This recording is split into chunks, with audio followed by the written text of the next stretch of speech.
O programa a seguir pode conter descrições de extrema violência e não é recomendado para pessoas sensíveis.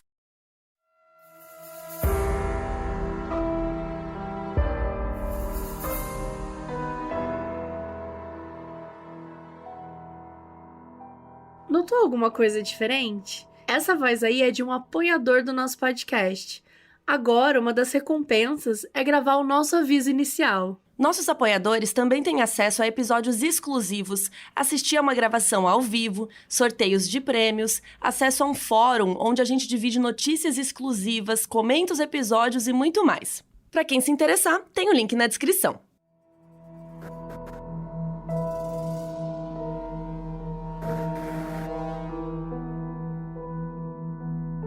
O que parecia ser o assassinato de uma freira abriu a porta para vários segredos escondidos pela Arquidiocese de Baltimore, que faz parte da Igreja Católica.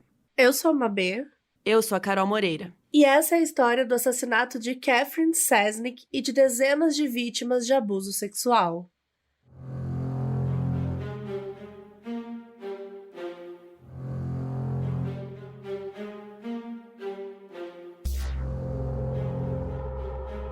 Catherine Ann Sasnick nasceu no dia 17 de novembro de 42, na cidade de Pittsburgh, na Pensilvânia. Ela era a filha mais velha de Joseph e Anna Sasnick, que tinham a descendência iugoslava e austríaca.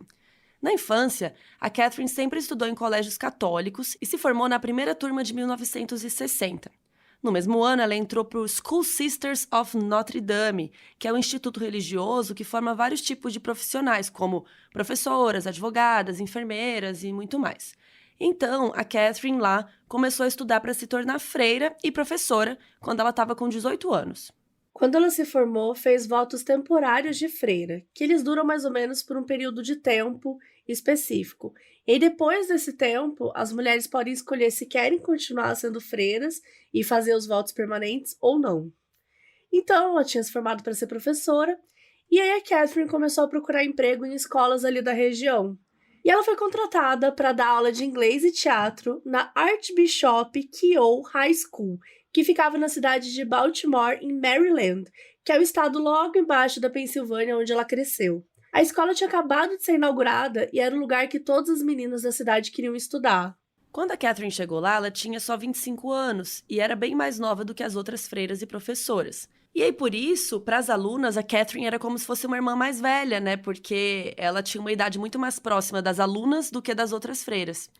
E a Catherine acabou se tornando uma professora tão boa que a direção do colégio deu autorização para ela dar aula em escolas não religiosas.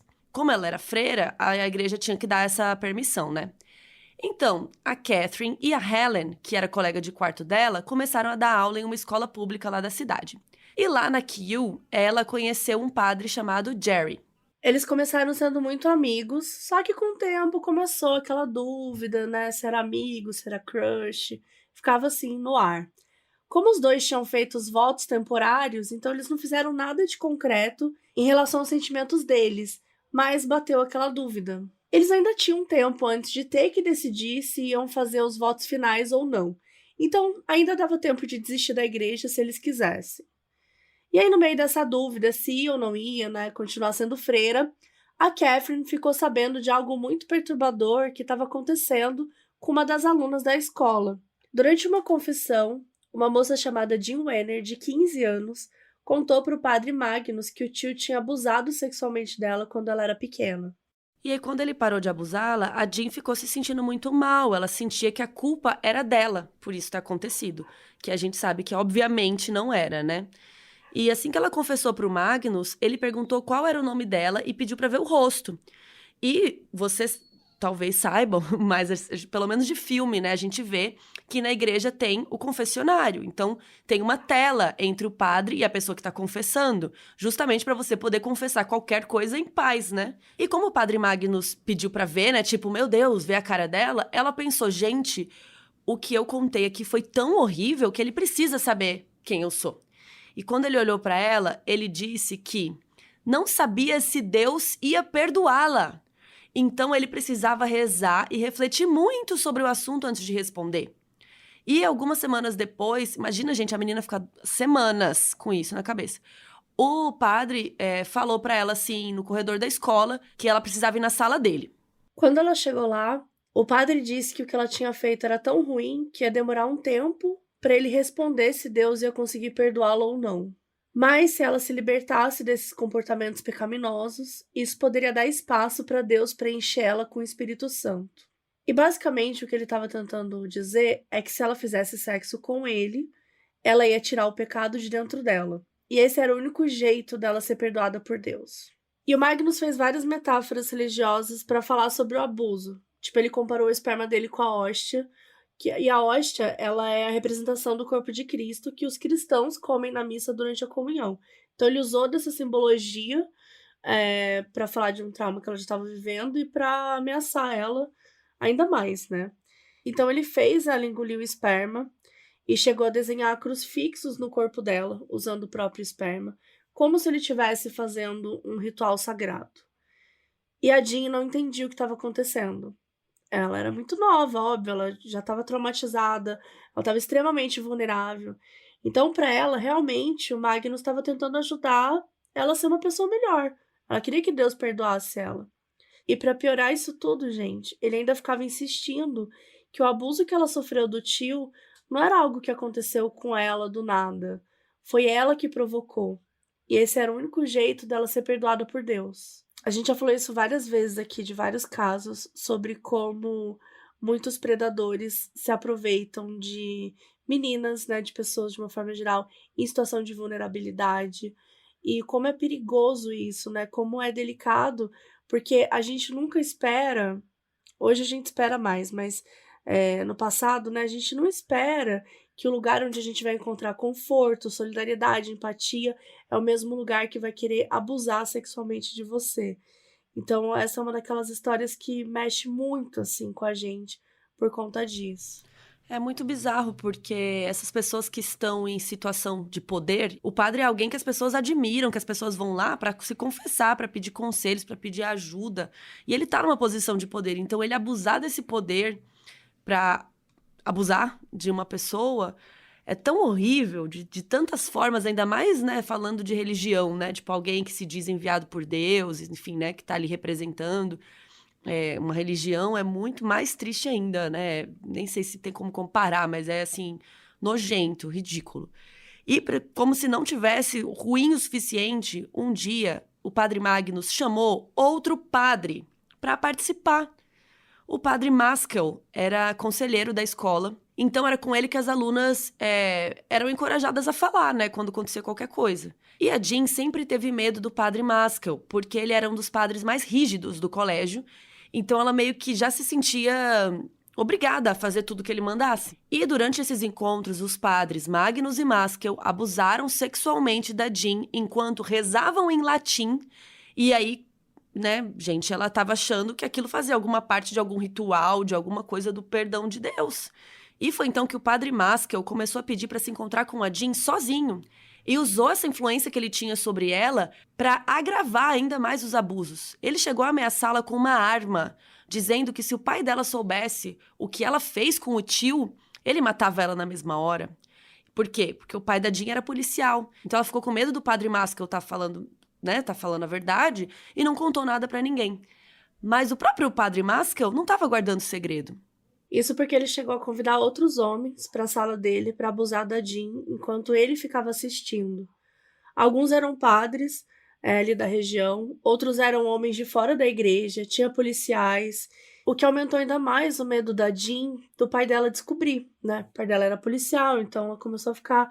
Quer dizer, olha as preocupações que ela tinha. Ela não conseguia nem entender o que estava acontecendo com ela, do abuso, né? De toda a parte horrível que estava acontecendo na vida dela. Ela ainda ficava preocupada do pai dela descobrir, do pai dela ficar com raiva dela. Era uma sensação de culpa bizarra que estavam colocando nela. E aí um dia o Maskell chamou a Jean para a sala dele e a Catherine viu. E ela achou muito estranho a Jean estar entrando na sala dele no meio do horário da aula. E ela perguntou o que ela estava fazendo lá. Daí o Maskell disse que a Jean estava fazendo terapia e que estava funcionando muito bem, que a Catherine não precisava se preocupar. Só que a Jean percebeu que a Catherine tinha achado muito estranho. Era como se ela estivesse dizendo pro Maskell que estava de olho no que ele estava fazendo. E a Jean começou a perceber que outras alunas também estavam sempre sendo chamadas para a sala do Padre Maskell. Quando ele chamava o nome delas pelo alto-falante da escola, sempre ficava um climão, porque todo mundo sabia que alguma coisa ruim ia acontecer com aquela pessoa. E parecia que até as professoras sabiam disso, porque elas também ficavam tensas quando ele chamava as alunas, mas elas diziam que elas tinham que ir para a sala dele de qualquer forma. As alunas diziam que ele usava o fato de ser o conselheiro da escola para descobrir o máximo possível sobre a vida pessoal delas e usar isso contra elas mesmas, né? Tipo esse caso da Jean. Fala, tipo, de um abuso passado, põe a culpa nela e fica usando isso contra ela para poder abusar da menina. Mas depois que a Catherine viu a Jean entrando na sala desse cara, ela começou a ficar de olho em outras alunas também. Sempre que ela via que alguém estava sendo chamada para a sala dele, ela dava um jeito de acobertar, falava, não vai poder ir, e não deixava as meninas irem. Até que um dia ela perguntou para Jean, diretamente, se o Padre Maskell estava forçando ela a fazer alguma coisa que ela não queria, e a Jean confirmou.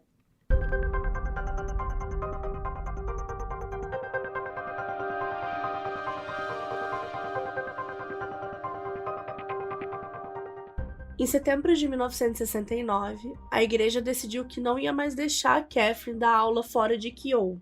Eles falaram que se ela quisesse continuar dando aula fora, ela ia ter que parar de ser freira. E depois de saber disso, a Catherine foi fazer uma visita na casa dos pais e a irmã dela percebeu que ela estava super preocupada com alguma coisa, mas ela não contou o que era. A única pessoa com quem a Catherine conversou foi o Jerry, que era aquele padre com quem ela tinha, um crushzinho, um romancinho. E a Catherine disse que ela estava considerando ir embora e não renovar os votos, mas ela ainda tinha até 31 de dezembro para decidir. Então ela ainda não estava 100% certa disso. O lance é que a Catherine não estava muito feliz com a igreja, ela não contou pro Jerry dos abusos do Maskell, mas ela estava já pensando, ela não estava curtindo a igreja. Até que no dia 6 de novembro de 69, uma aluna foi até a casa da Catherine para contar sobre os abusos do padre Maskell e do Magnus. E a menina foi lá com o namorado e contou para Catherine e para Helen, que era colega de quarto dela, foi contando tudo o que tinha acontecido.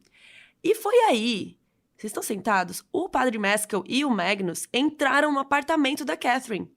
E o Maskell estava com muita raiva. Então a Catherine pediu para a menina e o namorado irem embora, para casa deles.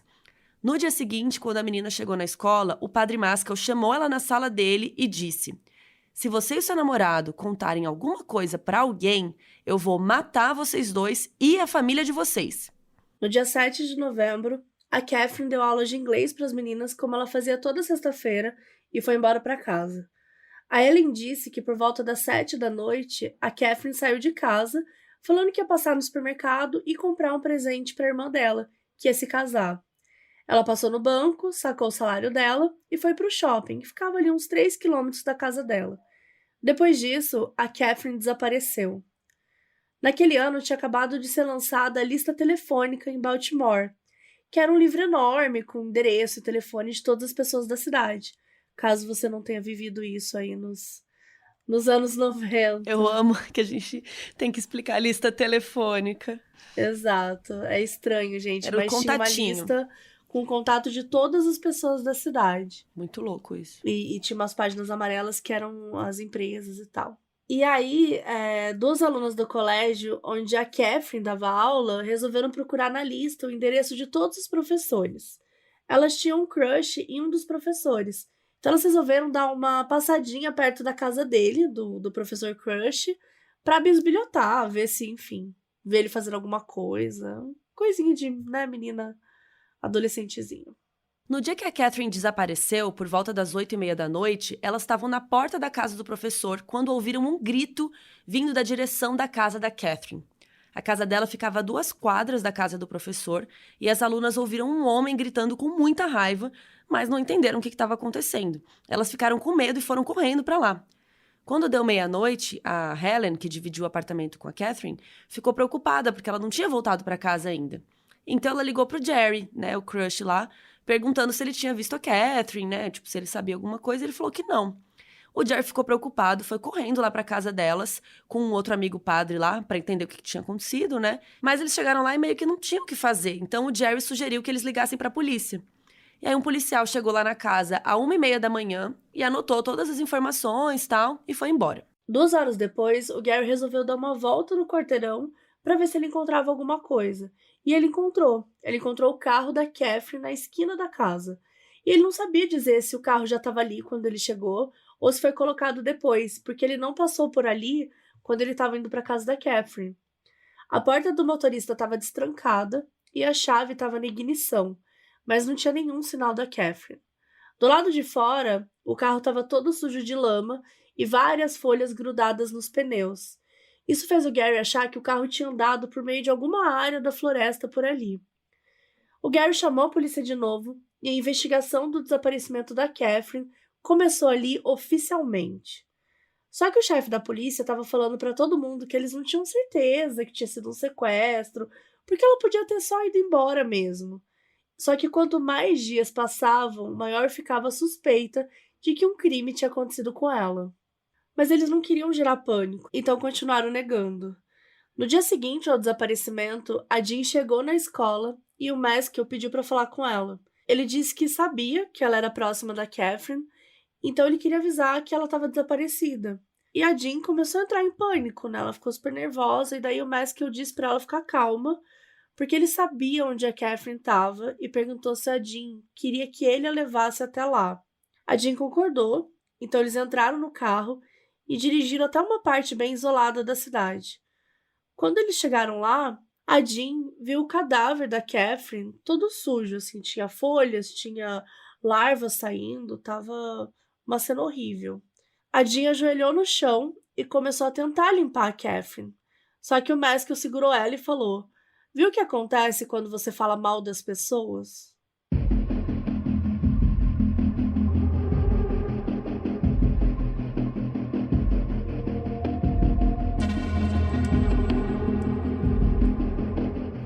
Quando eles voltaram para a escola, o irmão Bob estava esperando por eles na sala do Padre Maskell. E aí ele saiu da sala e deixou a Jean sozinha com o Bob. E foi aí que esse Bob confessou que tinha sido ele quem matou a Catherine. Ele disse que não queria, porque a pecadora na situação era ela, era a Jean. E quem deveria ter morrido era ela. Mas eles não podiam arriscar que a Catherine contasse nada para a polícia. E é claro que a Jean ficou morrendo de medo, e o Bob sabia, né? Ele não estava falando aquilo à toa.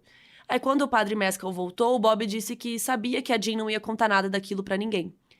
E o trauma disso tudo, né, que aconteceu até agora, foi tão grande pra Jean que ela meio que bloqueou essas memórias. Ela bloqueou as memórias do abuso, do corpo da Catherine. Ela meio que, sabe, apagou da mente. Então ninguém soube onde a Catherine estava por um bom tempo. Alguns dias depois que a Catherine sumiu, a irmã dela recebeu uma carta pelo correio.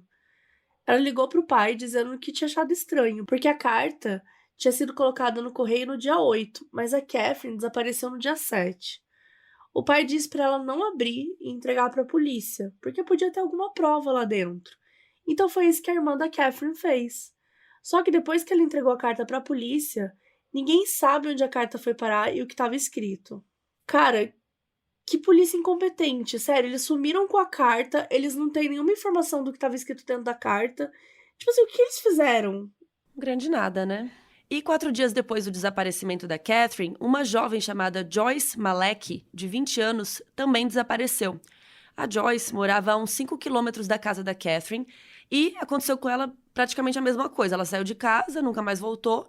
O carro foi encontrado com a porta aberta em um estacionamento próximo à casa dela. Os irmãos da Joyce falaram que a vizinhança era muito segura. Aquele tipo de bairro que todo mundo deixa a porta de casa aberta porque não acontece nada, não tem nenhum crime.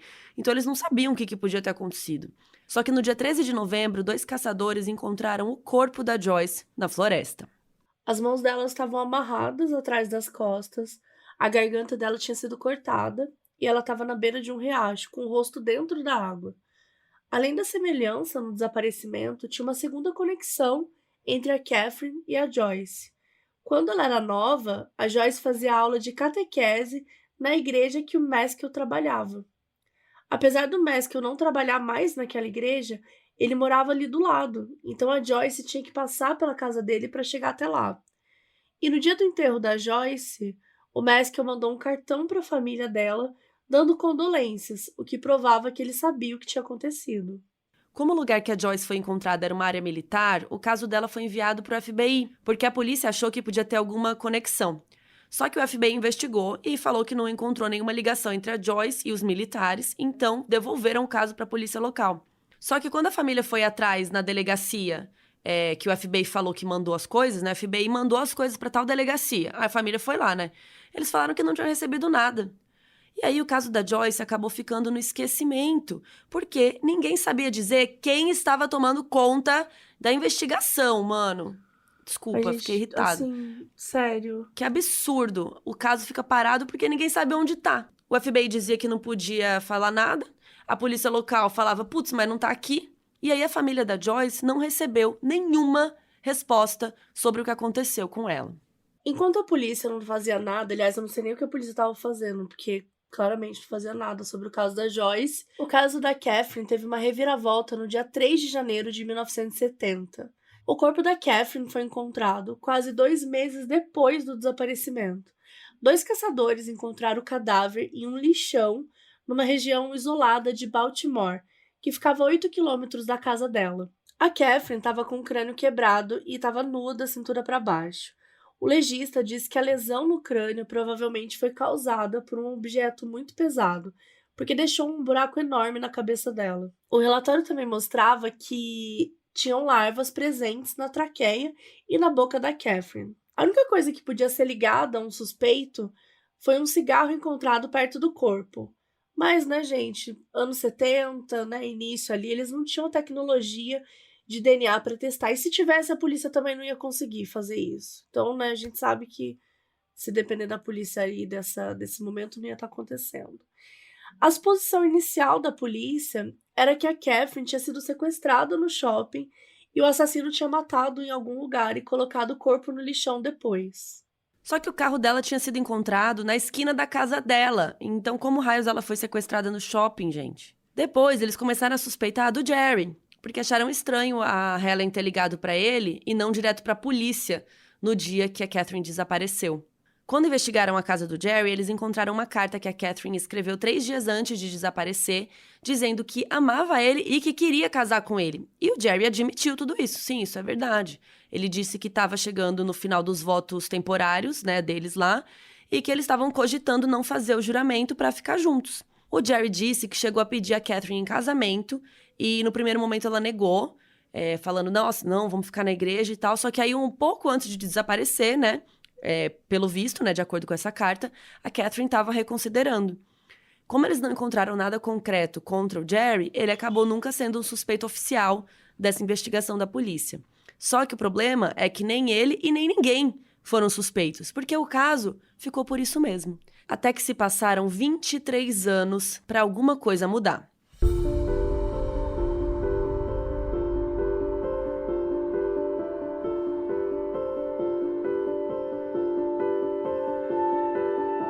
Em 1992, a Jean estava com 38 anos e encontrou por acaso uma das colegas de escola dela. E essa mulher chamou a Jean para ir numa reunião de turma, só que a Jean falou que não gostava de nada que tivesse a ver com a escola. O problema é que ela não conseguia lembrar por que ela não gostava da escola. Lembra que a gente falou mais cedo, né? Ela tinha bloqueado todo o abuso dos padres e o desaparecimento da Catherine. Então, realmente, ela para ela isso não tinha acontecido, né? Isso é uma característica muito comum de pessoas que passaram por traumas muito pesados na infância, de fazer um bloqueio total, assim. E aí, essa conversa com a colega fez ela começar a refletir e tentar entender por que ela não gostava da escola. Até que um dia, as memórias da Jean começaram a voltar. Ela lembrou do Magnus no confessionário perguntando qual era o nome dela, depois que ela contou sobre o abuso do tio. E ela se lembrou que enquanto ela estava contando o que aconteceu, o padre estava se masturbando. Quando ela lembrou disso, ela se sentiu aliviada, porque ela achou que o bloqueio dela era só isso, que foi uma situação desconfortável que ela viveu, mas que ok, ela conseguiria lidar. A Jean foi olhar no anuário do colégio para tentar lembrar qual era o nome do padre, e foi lá que ela viu a foto dos padres, Magnus e Maskell. Quando ela viu o Maskell, todas as memórias voltaram. Como ela continuava morando na mesma cidade, ela foi correndo na igreja que ela frequentava e perguntou para o padre daquele momento, daquela época, se ele conhecia o Magnus e o Maskell. E o padre contou que o padre Magnus tinha morrido em 88, aos 51 anos, Mas o Maskell ainda estava vivo e trabalhando em outra igreja. Ela contou para o padre o que tinha acontecido com ela e ele incentivou a Jean a contar para a Arquidiocese de Baltimore, que é a organização que cuida das igrejas de cada região. A Jean marcou uma entrevista com o bispo, que é a maior autoridade da arquidiocese, e contou sobre todos os abusos que ela sofreu. E o bispo disse que, apesar dela ser a primeira pessoa a denunciar o padre Maskell, ele acreditava nela, e eles iam dar um jeito de fazer ele pagar por aquilo. Quando a Jean começou a pesquisar o que tinha acontecido com o Maskell, ela descobriu que ele tinha sido expulso da escola em 1975, 6 anos depois do desaparecimento da Catherine. Uma nova diretora tinha chegado no colégio e ela começou a receber várias reclamações dos pais das alunas sobre o Maskell, e ela não pensou 2 vezes antes de mandar ele embora, o que é um absurdo, porque não se manda embora uma pessoa que comete as coisas que ele faz. Se processa. Tem que denunciar. Leva pra polícia, denuncia. Cara, isso que a Igreja Católica é, assim, de verdade. O que eles fazem de acobertamento, o que eles já fizeram de acobertamento é bizarro, cara. Isso é, até hoje, sabe? Isso é uma coisa que precisa parar. Não é, vou demitir, vou tirar esse cara daqui e pronto, sabe? Não vou mais ter esse problema aqui. Pô, e as pessoas, e as vítimas, sabe? E as pessoas que ele destruiu, vai para outro lugar, vai continuar destruindo essas pessoas. Então, enfim, diretora péssima. Aí o Maskell foi transferido para uma função mais administrativa da igreja por alguns anos, até se tornar o padre da igreja Holy Cross, que era onde ele estava ali naquela época. O bispo também falou que o Maskell era conhecido por ser muito inteligente, então eles iam ter que juntar todos os fatos para ir atrás dele, assim, para não pegar ele de surpresa, mas com bastante evidência, informação, testemunho, enfim. A advogada da arquidiocese recomendou que a Jean arranjasse um advogado, caso o Maskell resolvesse processá-la por difamação. Então a Jean fez uma denúncia oficial para a arquidiocese e eles pediram para ela encontrar outra aluna que pudesse corroborar com a história dela. Só que a Jean se recusou, porque ela estava passando por um inferno e ela não queria que ninguém mais sofresse igual a ela. Ela disse que se alguma aluna quisesse falar voluntariamente, ela ia falar por conta própria, mas a Jean não ia expor ninguém. A denúncia dela foi o suficiente para expulsar o padre Maskell da igreja em que ele estava trabalhando, mas foi só isso. Ao invés de ser preso, o padre Maskell foi mandado para um hospital psiquiátrico, que era onde todos os padres de Baltimore eram tratados. A arquidiocese mandou ele para lá sem contar o motivo, então os médicos estavam crentes que ele tinha depressão ou alguma outra questão. Só que quando ele chegou lá, o Maskell contou para o médico que ele tinha feito sexo com uma menina de 14 anos e que ele tinha sido mandado para lá porque o bispo não queria que ninguém soubesse. Quando a Jean foi perguntar para a arquidiocese se eles iam fazer mais alguma coisa contra o Maskell, eles continuaram insistindo que precisavam do nome de outra aluna para corroborar a história, para ir atrás de fazer algo mais sério. Então a Jean começou a se sentir muito pressionada a encontrar essa outra aluna. Ela pediu para conversar com uma amiga do colégio e perguntou se ela conhecia alguém que tivesse sido abusada pelo Maskell. Essa amiga mostrou o anuário do colégio, apontou para uma foto da Catherine e perguntou se a Jean lembrava que ela tinha sido assassinada. E depois disso, a Jean lembrou de ter falado para Catherine o que o Maskell tinha feito. E a Jean lembrou do Maskell levando ela até o corpo da Catherine e da ameaça que ele tinha feito. Isso, gente, fez ela se sentir muito culpada, porque ela tinha certeza de que o Maskell tinha matado a Catherine por causa dela, porque a Catherine sabia o que ele tinha feito com a Jean. Então, em 93, a Jean foi até a polícia contar tudo o que ela lembrava sobre o desaparecimento da Catherine. Apesar de não terem acreditado muito nela, eles foram forçados a seguir as pistas, porque o caso ainda estava aberto. O Maskell tinha passado só 6 meses no hospital psiquiátrico e tinha sido transferido para outra igreja. A Jean percebeu que a arquidiocese não ia fazer nada se não tivesse alguma outra aluna para confirmar a história, então ela resolveu ir atrás de alguém. Com a ajuda da família, ela mandou cartas para todas as alunas que estudaram na escola na mesma época que ela. E a carta perguntava se elas sabiam de algum abuso que tinha acontecido naquela época, mas ela não citava o nome do Maskell. Mas todas as mulheres que responderam tinham histórias para contar sobre ele. A Jean contratou então uma empresa de advocacia para cuidar das denúncias, e os advogados esperavam receber só uma resposta ou outra das alunas. Só que eles receberam mais de 40 respostas. Ou seja, mais de 40 pessoas tinham sido abusadas pelo Maskell. Uma delas era uma mulher chamada Teresa, que contou que o Maskell tinha convencido os pais dela que ela era esquizofrênica e que tinha que tomar remédios. E como os pais dela eram muito religiosos, eles confiavam cegamente no padre e mandaram ela para um médico recomendado pelo Maskell, que passou um remédio super forte para ela tomar. O Maskell disse que o remédio ia ajudar a liberar os demônios do cérebro da Teresa, mas ela só ficava grogue e mais suscetível aos abusos, né? Ele queria deixá-la mais vulnerável ainda.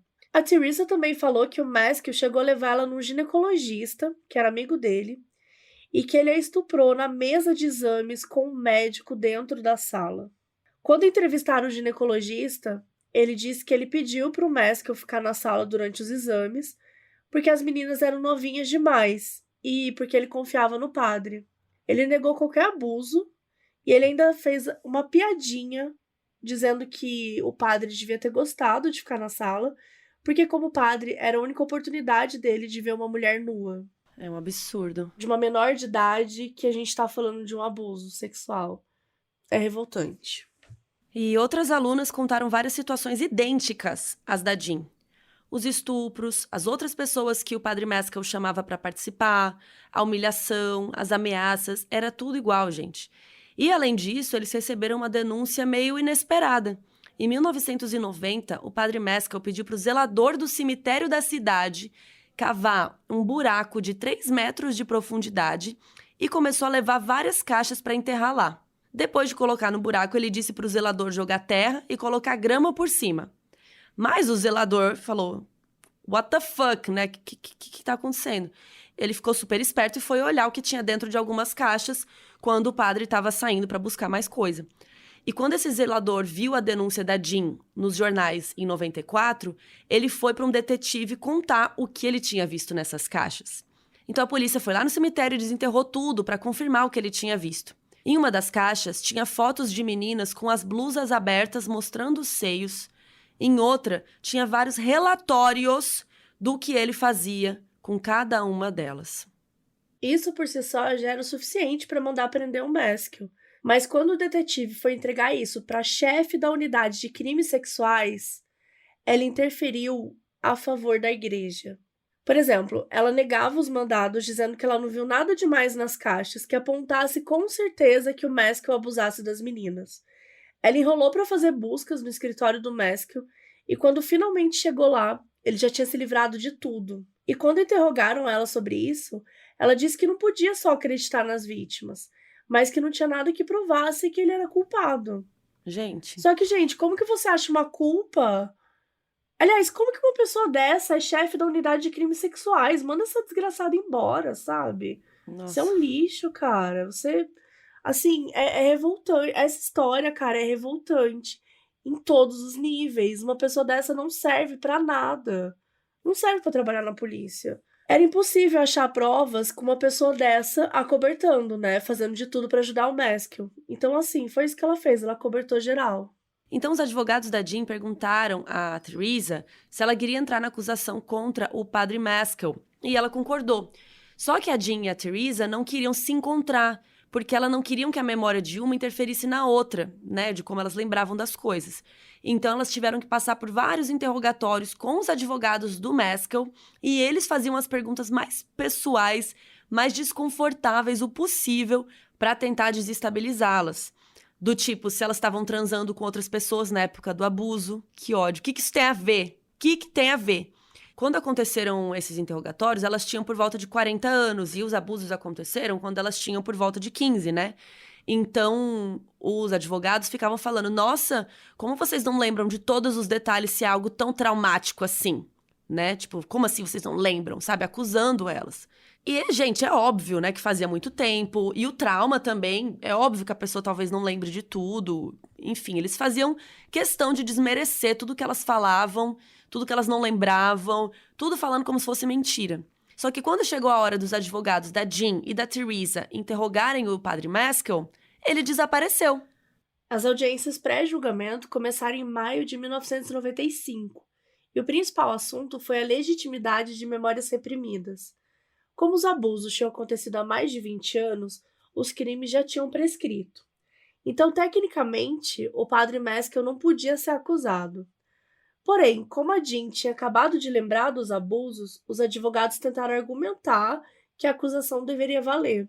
Então, vários especialistas foram chamados para depor sobre a legitimidade de memórias reprimidas e se isso deveria ou não valer em um julgamento. Alguns falavam que reprimir memórias era um jeito que o cérebro tinha de fazer a pessoa lidar com o trauma e seguir em frente. Então era possível ter lembranças verdadeiras mesmo anos depois. Mas o psicólogo chamado pela igreja, obviamente, dizia que memórias recuperadas eram sempre inventadas, porque não era possível reprimir lembranças. E ele se recusou a conversar com a Jean e com a Teresa, porque ele dizia que elas estavam inventando tudo. A Jean e a Teresa tiveram que testemunhar na frente da juíza e foram interrogadas de novo pelos advogados do Meskel e pelos advogados da Arquidiocese de Baltimore. Elas contaram sobre os abusos, mas a Jean também contou sobre o padre Meskel levando ela para ver o corpo da Catherine. Como ele não estava lá para se defender e a Jean não tinha nenhuma prova concreta de que isso tinha acontecido, esse fato teve que ser ignorado pela juíza.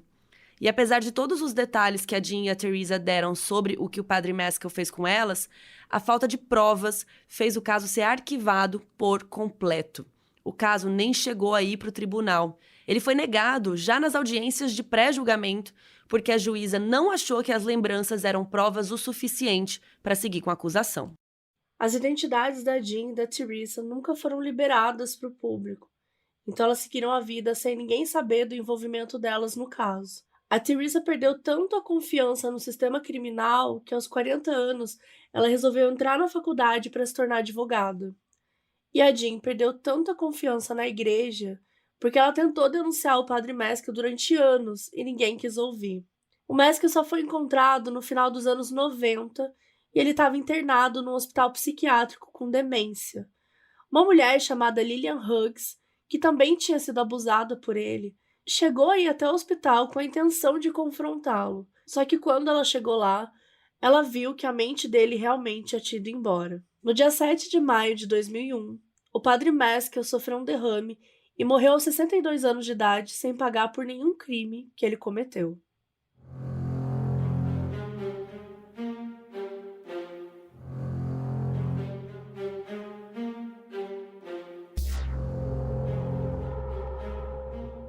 Em 2013, duas alunas da Catherine começaram a própria investigação para saber o que tinha acontecido com a professora. Elas se chamavam Gemma Hoskins e Abby Schaub. Elas criaram uma página no Facebook chamada Justiça para Catherine Sasnick e Joyce Malek, que foi a mulher que desapareceu alguns dias depois da Catherine. Várias alunas dela entraram no grupo e começaram a compartilhar lembranças que tinham dela, como ela era amada no colégio, e muita gente queria ajudar na investigação, conversar com a polícia, funcionários da escola e qualquer pessoa que pudesse saber alguma informação. Apesar de muitos anos terem se passado desde o processo contra o padre Meskel, muitas pessoas lembravam da acusação da Jean de que ele era o responsável pelo assassinato da Catherine. E a Teresa foi uma das pessoas que entrou no grupo e disse que ela era uma das alunas que tinha acusado o padre em 1995. Até aquele momento, ninguém sabia a identidade das duas alunas. A Jean escolheu não se envolver com o grupo porque ela estava com medo de que alguma pessoa lá lembrasse de alguma informação sobre o trauma dela que ela ainda não tinha lembrado. Olha o nível do trauma, gente. Uma das pessoas que entraram no grupo foi uma mulher chamada Debbie Young, que disse que o tio dela tinha matado a Catherine. Segundo a Debbie, a mãe dela bebeu demais um dia e começou a contar uma história sobre o irmão dela, o Ed, que chegou em casa com as roupas cheias de sangue e escondendo tudo em um baú. E aí no dia seguinte, quando a mãe estava sóbria, a Debbie pediu para ela explicar melhor aquela história. Só que a mãe entrou em pânico e disse que não tinha falado nada daquilo. Só que, gente, a Debbie não se deu por satisfeita e ela entrou em contato com a esposa do Ed na época para ver se ela sabia o que tinha acontecido. O nome da esposa nunca foi revelado, mas a esposa contou que logo depois que eles se casaram, ela descobriu que o Ed não estava pagando as contas da casa e que ele estava mentindo sobre ter um emprego. E quando ela confrontou ele, o Ed tentou sufocá-la e disse que conseguia matar ela se quisesse, que ele nem sentia culpa.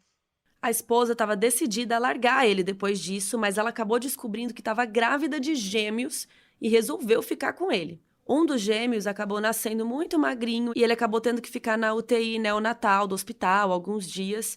E no dia que eles finalmente iam poder levar o nenenzinho para casa, o Ed chegou com a camisa cheia de sangue em casa. Ele disse que o chefe tinha dado um soco no nariz dele, mas que não era nada demais. E isso tinha acontecido no dia 7 de novembro de 1969, o mesmo dia em que a Catherine desapareceu. E no Natal daquele mesmo ano, o Ed tinha dado um colar para a esposa, que ela achou meio estranho, porque não era muito a cara dele. E quando essa história chegou ali naquele grupo, né, nas alunas da Catherine, elas lembraram que no dia que a Catherine desapareceu, ela tinha ido no shopping comprar um presente de noivado para a irmã. E o presente nunca foi encontrado. Então fazia sentido que talvez a irmã tivesse comprado um colar e o Ed tivesse roubado depois de ter matado ela. O colar que o Ed deu para a mulher era um sino com um peridoto verde, que é a pedra que representa o mês de agosto. Só que a esposa dele não nasceu em agosto. Mas sabe quem nasceu em agosto? O marido da irmã da Catherine. Então, assim, não era impossível que a Catherine tivesse comprado um presente de noivado para a irmã que representasse o futuro marido dela. 2 anos depois, o Ed foi preso por tentar abusar de alunas de uma escola que ficava na esquina da casa da Catherine. Mas em 94, o Ed ligou para um programa de TV e disse que conhecia o cara que estava com o rosário da Catherine. Ele disse que viu uma caixa com Sesnick escrito, e esse era o sobrenome da Catherine, né? Só que, anos depois, ele admitiu que estava inventando essa informação. O Ed também viu fotos do colar que ele tinha dado para a esposa e a primeira coisa que ele disse foi: a pedra do mês de aniversário dela é vermelha. E quando perguntaram por que ele comprou uma pedra verde, ele disse que não fazia ideia. E nenhuma dessas informações eram provas, né? Uma coisa concreta, mas foi uma das pistas que eles receberam. Outra denúncia que elas receberam foi da sobrinha de um homem que morava no mesmo prédio que a Catherine. O nome dela era Sharon e ela disse que ouviu o pai falar que sabia do assassinato de uma mulher e que o corpo tinha sido colocado atrás de uma loja. A mãe da Sharon confirmou essa história e disse que sempre achou que o pai sabia que o irmão tinha assassinado a Catherine, que o irmão do pai, né, tipo o tio da Sharon. E um dia, o pai da Sharon chegou em casa com sangue na camisa e a mãe perguntou o que tinha acontecido. E ele disse que tinha brigado no bar. Só que ele não tinha nenhum machucado. Então o sangue não parecia ser dele. E a teoria das duas era que o tio da Sharon, o irmão do pai dela, o Bill, tinha matado a Catherine e ligou para o irmão para ele ajudar a se livrar do corpo. E o cadáver da Catherine foi encontrado no lixão que ficava logo atrás da loja da família da Sharon, o que bate com o fato da própria Sharon ter ouvido ele dizer que o corpo estava atrás de uma loja. O irmão da Sharon também lembrou de um detalhe importante. Um dia, quando ele era criança, ele estava na casa do tio Bill e viu ele saindo do apartamento da vizinha com um tapete enorme enrolado. O tio e o pai colocaram o tapete no porta-malas e dirigiram até a loja da família. Chegando lá, enquanto o pai distraía ele, o Bill foi até o mato que ficava na parte de trás da loja para jogar o tapete fora. E quando o Bill voltou, ele disse que o menino não podia contar para ninguém o que ele tinha visto ou iria acabar morto. A Sharon disse que o pai era o pai perfeito, o marido perfeito para a mãe dela, mas que ele mudou completamente depois que a Catherine foi assassinada. Que ele começou a beber, usar drogas, arranjar abrigo o tempo todo. Então ela achava que tinha sido o peso na consciência de ter ajudado a cobertar o assassinato da Catherine, que fez ele mudar. E o Bill começou a falar de uma mulher que morava no sótão dele. Todo mundo achou que o Bill estava ficando maluco, porque não tinha como ter uma mulher morando no sótão dele. Mas quando a mãe da Sharon chegou lá, tinha um manequim vestido de freira bem no meio do porão. Ele dizia que a freira tinha seguido ele até lá e ficava conversando com ele. 4 meses depois, o Bill tirou a própria vida. Quando a Gemma e a Abby pediram para a polícia as cópias das acusações que eles tinham recebido contra o padre Maskell lá em 94, eles falaram que elas não existiam. Só que a Jean e a Teresa acusaram ele, e os advogados receberam cartas de outras 40 mulheres que também reportaram abusos. Os advogados falaram que quando o processo da Jean e da Teresa começou, a polícia passou lá e pegou o registro de todas as 40 vítimas. Mas anos se passaram e o que aconteceu, gente? A polícia jura que não tem nenhum registro disso. Elas também pediram para ver as caixas que foram desenterradas do cemitério, Mas a polícia disse que elas estavam em um depósito que inundou, então eles jogaram tudo fora.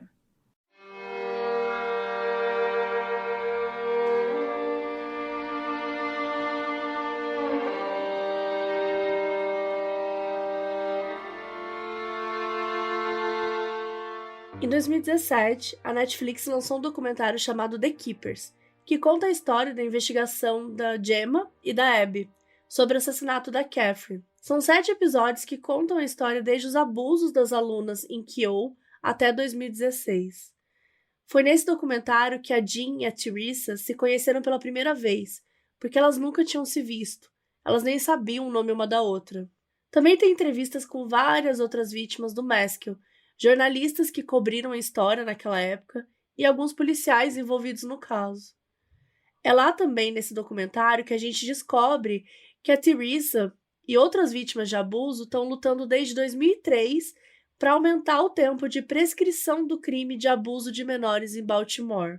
E durante 12 anos, de 2003 até 2015, o projeto de lei nem chegou no Senado, porque a Associação Católica mandava um advogado para barrar todas as vezes. Só que o pedido não tinha nada a ver com a igreja em específico, mas com qualquer abuso. Gente, sério, como que a igreja católica pode ser contra aumentar o tempo de prescrição de abuso sexual? É um absurdo. Tipo, isso é muito assustador. O que é essa prescrição? As pessoas têm um tempo para acusar alguém de um crime. Então, alguns crimes específicos têm, 10 anos para você acusar a pessoa. Depois, não pode mais. A pessoa, se você acusar com 11 anos, não tem mais o que fazer. Então, a audiência de 2015 foi filmada pela equipe do documentário e lá a gente pode ouvir o advogado da igreja argumentando que 7 anos é um tempo de prescrição longo o suficiente para denúncia. Porque só começa a valer quando a vítima faz 18 anos, então ela teria até os 25 para falar. O argumento do cara é que quanto menor fosse o tempo de prescrição, mais a vítima ia se sentir pressionada a denunciar. Só que, gente, você acha que a vítima sabe de prescrição de qualquer coisa? A vítima tá traumatizada. Ai, que ódio, é um absurdo o cara falar uma asneira dessa. E a arquidiocese também mandou a diretora do setor de proteção à criança e adolescência para dizer que ela se opunha ao projeto de lei porque o foco deveria ser em apoiar as vítimas de abuso sexual e evitar que os abusos acontecessem. Segundo essa pessoa aí, era obrigação da vítima denunciar o crime, porque quanto mais tempo ela demorasse, mais tempo o criminoso ia ter para abusar de outras pessoas. Sim, a culpa é da vítima. E apesar de vários crimes já terem prescrito, a igreja tinha feito acordos para compensar 12 vítimas abusadas pelo padre Maskell, apesar de não terem obrigação legal de fazer isso. Em 2016, a Jean e outras 11 vítimas receberam compensações financeiras que variavam entre 25 e 50 mil dólares e o pagamento de até 3 anos de terapia. A Jean aceitou o pagamento, mas ela recusou a terapia, porque a terapia era feita pela igreja, então ela não queria ter nenhum envolvimento com a arquidiocese mais. O documentário também entrou em contato com uma vítima que não tinha aparecido na história até então. Em 1967, 2 anos antes da Catherine desaparecer, a mãe de um dos alunos do Maskell denunciou ele para a arquidiocese. O nome do menino era Charlie, e 2 dias depois da denúncia, o diretor da escola ligou para dizer que o Maskell tinha sido transferido da escola. Ou seja, mais uma vez, Abusou, vamos denunciar? Não. Vamos mandar ele para outra escola. E foi isso que aconteceu. O padre foi transferido para Kehoe, que era a escola que a Catherine dava aula em 69. Quando a Jean e a Teresa processaram a igreja, a arquidiocese entrou em contato com o Charlie, tentando pagar para ele ficar quieto.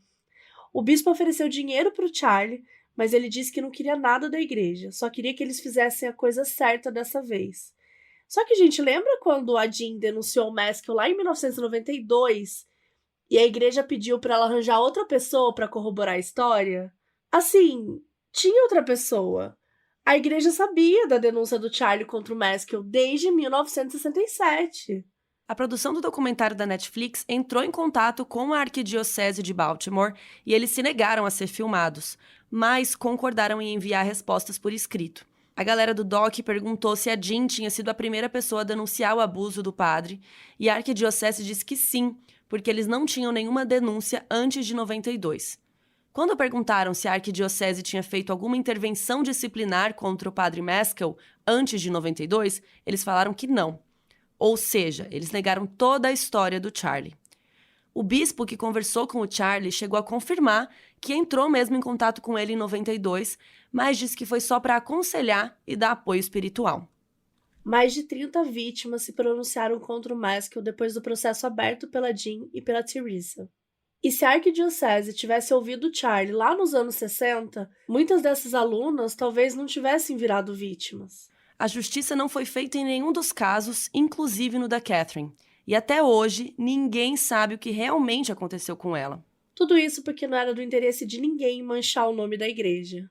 Nem que isso custasse dezenas de vidas destruídas.